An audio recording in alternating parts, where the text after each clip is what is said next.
రేవంత్ సర్కారు కుట్రలపై వరంగల్ జిల్లా రైతులు భగ్గుమంటున్నారు. ఏకకాలంలో 179 గ్రామ పంచాయతీల పరిధిలోని రైతులు కాంగ్రెస్ సర్కారుకు వ్యతిరేకంగా నిరసన గళం వినిపిస్తున్నారు. రుణమాఫీ, రైతు భరోసా, బోనస్, రైతు కూలీ సాయం పేరుతో రైతులను మోసం చేసిన కాంగ్రెస్ ప్రభుత్వంపై మండిపడుతున్నారు. హామీలు అమలు చేయి లేదంటే దిగిపో అంటూ రైతులు గర్జిస్తున్నారు. దీనిపై మరింత సమాచారం మా ప్రతినిధి రవికాంత్ అందిస్తారు. జిల్లా నుంచి కాంగ్రెస్ పార్టీ అనేక హామీలు ఇచ్చి అధికారంలోకి వచ్చిన పరిస్థితి మనం చూసాము. కాంగ్రెస్ సంబంధించినటువంటి అధినాయకత్వంలో భాగంగా రాహుల్ గాంధీ కూడా వరంగల్కి వచ్చి రైతుల కోసం ఇది చేస్తాం అది చేస్తామని సంవత్సరం దాటిన క్రమంలో ఇవాళ ఏ ఒక్క హామీ నెరవేర్చక రైతాంగం అంతా కూడా తమ గళాన్ని వినిపిస్తూ ఉన్నారు, తమ నిరసన వ్యక్తం చేస్తూ ఉన్న పరిస్థితి మనం స్పష్టంగా చూస్తూ ఉన్నాము.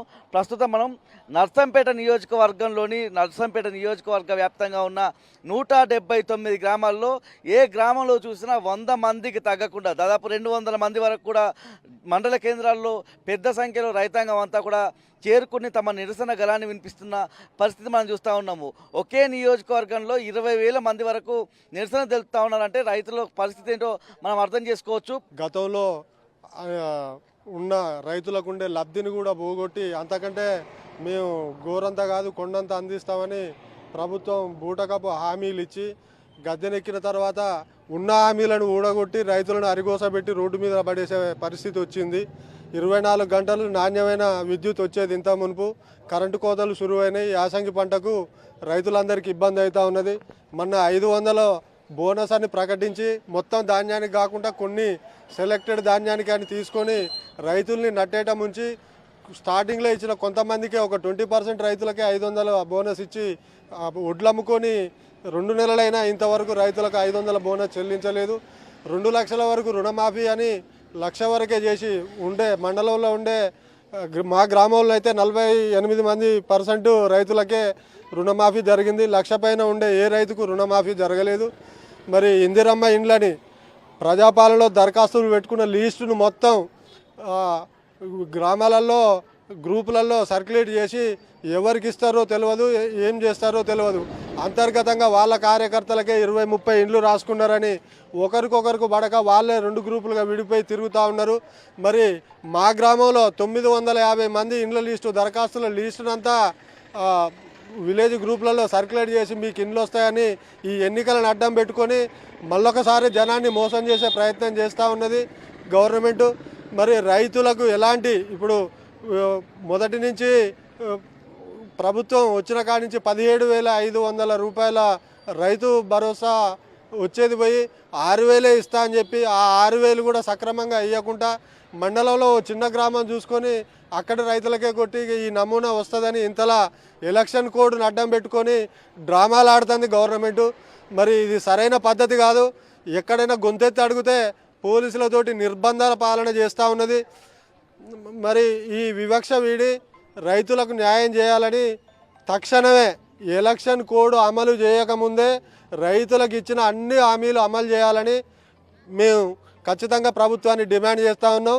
మీరు చెప్పండి, ఇవాళ రైతాంగం పరిస్థితి ఎట్లా ఉంది? గ్రామాలకు సంబంధించి ఇవాళ అన్ని హామీలు నెరవేరుస్తున్నాము, రైతులకు సంబంధించిన ప్రతి హామీ నిలబెట్టుకున్నామని చెప్పే ప్రయత్నం చేస్తూ ఉన్నారు. అదంతా ఎట్లా ఉంది? బూటకం సార్, అంతా అబద్ధాలు.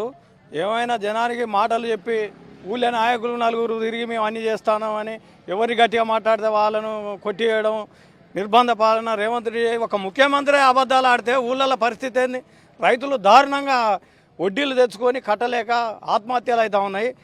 వెంటనే ఆయన ఏదైతే 420 హామీలు అన్నాడో అన్నీ అమలు చేయాలి. రైతుల కరెంటు కూడా ఇప్పటికే రోజు 2 గంటలు 3 గంటలు కూడా ఇస్తలేడు. 3 ఫేస్, సింగిల్ ఫేస్ కూడా ఊళ్ళల్లో పొద్దున్న కూడా ఉండలేదు.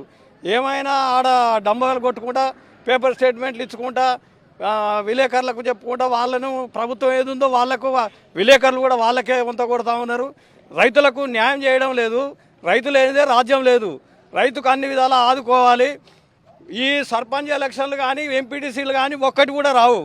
ఖచ్చితంగా ఈయన పోయిండు 2 రాష్ట్రాలలో పోయి చేసిండు. ఆయన ఎంత వచ్చింది? కాంగ్రెస్ 0 వచ్చింది. ఇది కూడా ఖచ్చితంగా సర్పంచ్ కానీ ఎంపీటీసీలు కానీ జెడ్పీటీసీలు కానీ ఒక్కటి కూడా రావని మనం చేస్తూ ఆయన ఇచ్చిన హామీలన్నీ ఏమైనా నేను లంక బిందెలు ఉన్నాయని కానీ ఉత్తకుండలు అనుకుంటే దొబ్బుదామని వచ్చినవా? ఇప్పుడు రాళ్లకు బోళ్లకు వాటికి వీటికి ఇచ్చిండు అన్నాడు. మరి నువ్వు అన్ని ఖచ్చితంగా ఉన్న వాటికి ఎందుకు ఇస్తలేవు? ఆయన రాళ్ళ బోళ్ళకి ఇచ్చిండు ఏ కష్టపడు, నువ్వు మాత్రం నీ ఇంట్లోకి వెళ్ళి పెడతలేవు కదా. ఆయన అన్ని అమ్మి పెట్టిండు అంటే నువ్వు కూడా అమ్మి పెట్టరాదు మరి. నీది అమ్ముకో అంటలేదు కదా, జనాలకు లాభం చేస్తూనే వచ్చినావు కదా. ఏమైనా నువ్వు సంపాదించుకోవడానికే తప్ప రైతులు ఏందే రాజ్యం లేదు. రైతుకు అన్ని విధాలు ఆదుకోవాలని మనవి చేస్తున్నా. పసుపు రాములు బుద్రవాపేట.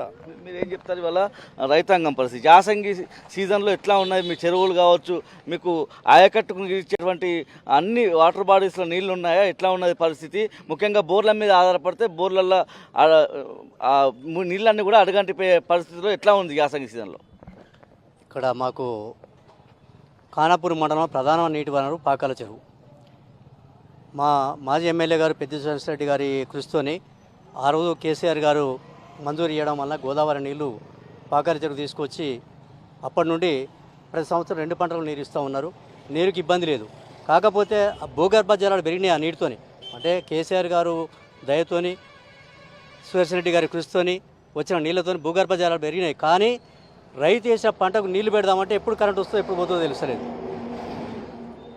ఏ టైంలో ఇదివరకు గతంలో కనుక కాంగ్రెస్ పార్టీ ప్రభుత్వం ఉన్నప్పుడు రాత్రిపూట కావలికి పోయి పాము కాటుకు కరెంటు షాకు గురై చనిపోయిన సందర్భాలు ఉన్నాయి.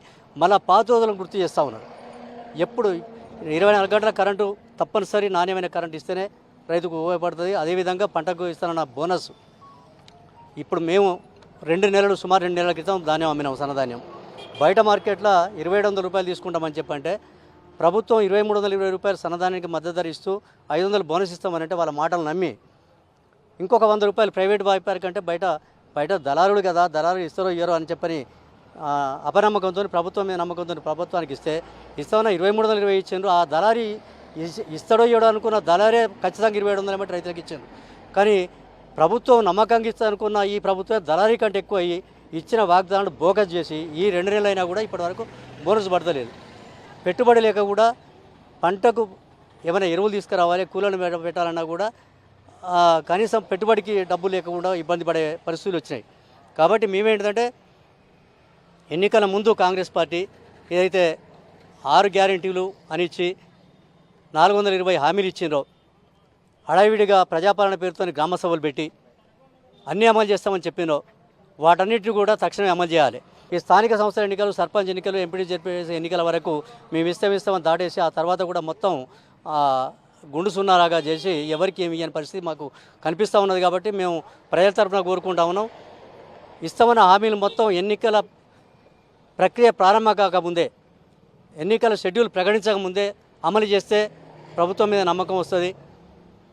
మీరు అమలు చేస్తామనే నమ్మకం జనానికి వస్తుంది. కాబట్టి మేము అది అమలు చేయాలని కోరుతా ఉన్నాం. ఒకవేళ లేని పక్షంలో ప్రజలను మొత్తం ఇంకా చైతన్యవంతులను చేస్తాం. మీరు చేసిన మోసాన్ని ఎండగడుతూ మరి గుణపాఠం చెప్పే పరిస్థితి స్థానిక సంస్థల ఎన్నికలలో మీకు ఎదురవుతుంది. కాబట్టి తప్పనిసరి అమలు చేయాలని చెప్పని మేము అందరి తరఫున డిమాండ్ చేస్తా ఉన్నాం. ఇది మొత్తంగా చూస్తే నర్సంపేట నియోజకవర్గ వ్యాప్తంగా కూడా ఉదయం నుంచే 7 గంటల తర్వాత నుంచే రైతాంగం అంతా కూడా రోడ్డుపైకి వచ్చి తమ నిరసన గళాన్ని వినిపిస్తున్న పరిస్థితి మనం చూస్తూ ఉన్నాం. రాష్ట్ర ప్రభుత్వం చెప్పే ఊదరగొట్టే మాటలు ఏవైతే ఉన్నాయో రైతులందరికీ కూడా రుణమాఫీ చేశాము, అదేవిధంగా రైతులకు సంబంధించినటువంటి భరోసా అందరికీ వేశామని చెప్పే పరిస్థితుల్లో క్షేత్రస్థాయిలో మనం చూసినట్టయితే రైతాంగం అంతా కూడా తమ నిరసన తెలుపుతున్న పరిస్థితి మనం చూస్తూ ఉన్నాము. నర్సంపేట నియోజకవర్గానికి ఒక ప్రత్యేకమైనటువంటి పైలట్ ప్రాజెక్ట్ కింద వ్యవసాయానికి సంబంధించినటువంటి యంత్రాలు అందించే పరిస్థితి ఉండేది. దాన్ని కూడా ఇవాళ రాష్ట్రానికి పరిమితం చేసే పరిస్థితి చేశారు. అదేవిధంగా నీళ్లు కూడా సరిగ్గా ఇచ్చే పరిస్థితి లేదు, కరెంటు సరిగ్గా రావడం లేదని రైతాంగం అంతా కూడా వాపోతున్న పరిస్థితి మనం చూస్తూ ఉన్నాం. సాయిబాబా.